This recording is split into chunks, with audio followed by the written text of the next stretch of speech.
Sementara itu, vaksinasi COVID-19 di Buleleng terus dikebut yang menyasar pelayan publik dan pekerja swasta.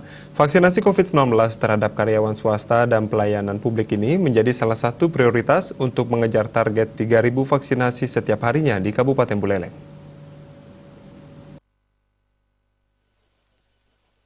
Vaksinasi COVID-19 terhadap karyawan swasta dan pelayanan publik ini menjadi salah satu prioritas untuk mengejar target 3.000 vaksinasi setiap harinya di Kabupaten Buleleng. Pemkab Buleleng kembali melakukan vaksinasi COVID-19 terhadap 335 pekerja swasta, khususnya di PLTU Celukan Bawang. Di antara 335 orang yang didaftarkan untuk melakukan vaksinasi, 20 diantaranya tidak memenuhi syarat untuk divaksinasi.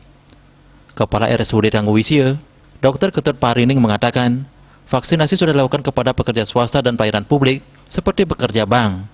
Vaksinasi di PLTU melibatkan sebanyak 23 tenaga kesehatan dan 330 vial vaksin. 335 pekerja swasta ini merupakan pekerja asli dari Indonesia, sedangkan sebanyak 137 karyawan lainnya merupakan warga negara Tiongkok. 13 WNA Tiongkok tersebut rencananya akan menunggu jadwal dari konsulat negara asal mereka. Ini kami ada beberapa yang sudah kami layani. Dan sebelumnya kami off the roadshow ke pelayanan publik seperti kayak gini. Terus dari berapa hari ini kami diizinkan untuk membuka pelayanan pos di rumah sakit.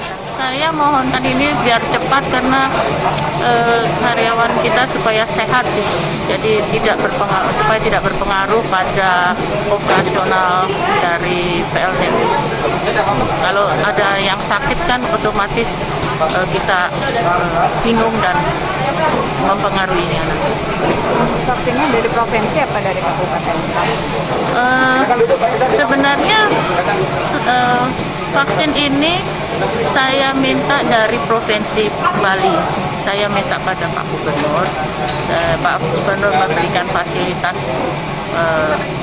untuk ini dan diteruskan ke Kabupaten Buleleng. Pemkab Buleleng terus melakukan lobi kepada pemerintah Provinsi Bali untuk bisa menambah kuota vaksinasi bagi Kabupaten Buleleng, mengingat Buleleng berpenduduk paling banyak dari berbagai sektor. Komang Yuda, Bali TV.